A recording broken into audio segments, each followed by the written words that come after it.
ایک دفعہ کا ذکر ہے، ایک جنگل میں دوپہر کا ٹائم تھا اور ٹھنڈی ہوا چل رہی تھی۔ ایک شیر سو رہا تھا اور اچانک ایک چوہا اس کی پیٹھ پر آ کر کھیلنے لگا۔ شیر کی آنکھ کھلی، اس نے ایک دھاڑ ماری، چوہا ڈر کر اچھل کر اس کے سامنے آ گرا۔ شیر نے کہا، تم میرے اوپر کیا کر رہے تھے؟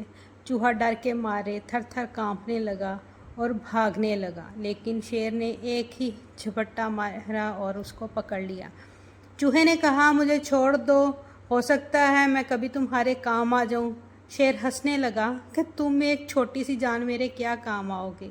چوہے نے کہا، بعض اوقات چھوٹی چیزیں بھی کام آ جاتی ہیں۔ اور پھر ایک دن اچانک وہی شیر شکاری کے جال میں پھنس گیا۔ وہ بے بس تھا، ادھر ادھر چکرا رہا تھا، اس میں نکلنے کا راستہ نہیں مل رہا تھا، لیکن اچانک کہیں سے وہی چوہا پھر ادھر آ نکلا۔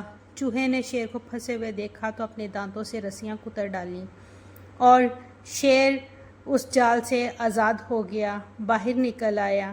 اس نے کہا، واقعی آج تم میرے کام آ گئے ہو۔ تو چوہے نے کہا، کبھی بھی کسی چیز کو حقیر مت سمجھو، بعض اوقات ایک چھوٹی سی چیز بھی آپ کے کام آ سکتی ہے، اس لیے اللہ کے بنائے ہوئے کسی بھی جاندار کو ناکارہ اور حقیر مت سمجھو۔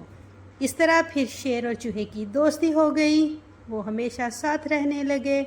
اب شیر چوہے کے ساتھ کھیلنے بھی لگا تھا، اب چوہے کو شیر سے ڈر بھی نہیں لگتا تھا۔ اس طرح وہ ہنسی خوشی جنگل میں اپنی زندگی گزارنے لگے۔